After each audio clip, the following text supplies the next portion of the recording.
Big news this week, and no, I'm not talking about the Trump and Elon breakup. I think we have enough comedians' hot takes on that. What I want to talk about is Marc Maron announcing the end of his podcast, WTF.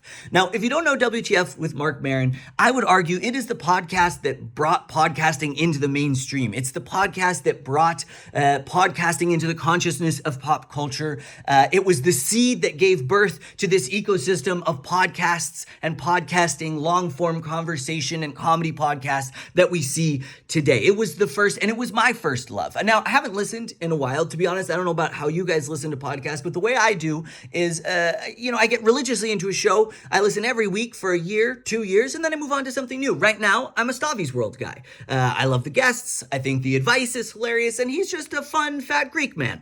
But back in 2011, it was WTF with Marc Maron. And this was an era, by the way, that when I told someone I listened to a podcast, they'd be like, what's that?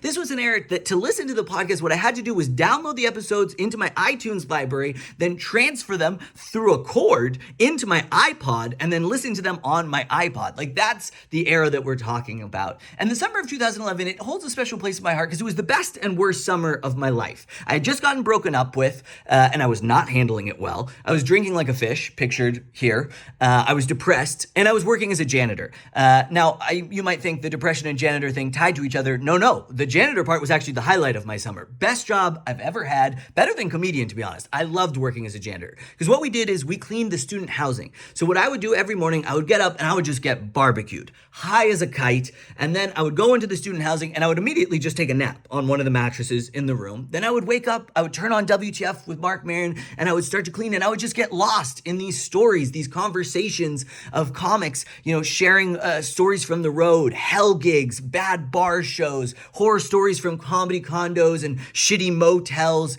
And it was just enthralling to me. I was like a moth to a light, it was so romantic. It felt like Kerouac's on the road, and I just wanted to be a part of it. And there was this sense of community, that two people who could seem so different on the surface could share this deep common interest and goal to make people laugh. And I just wanted to be a part of it. And WTF with Marc Maron is the reason I decided to start doing stand-up. It's the reason that I decided I wanted to be a comedian, was that podcast. So inarguably, it changed my life. Now, whether it changed my life for good or for bad remains to be seen, depending on how my career turns out. But it did change my life, and it was such a good show. The Gallagher episode, whatever you think about Louis C.K., the two-part rekindling of their friendship, just a fascinating conversation. There were so many good episodes, so I just wanted to take a moment, pour one out for WTF, and say, Boomer lives.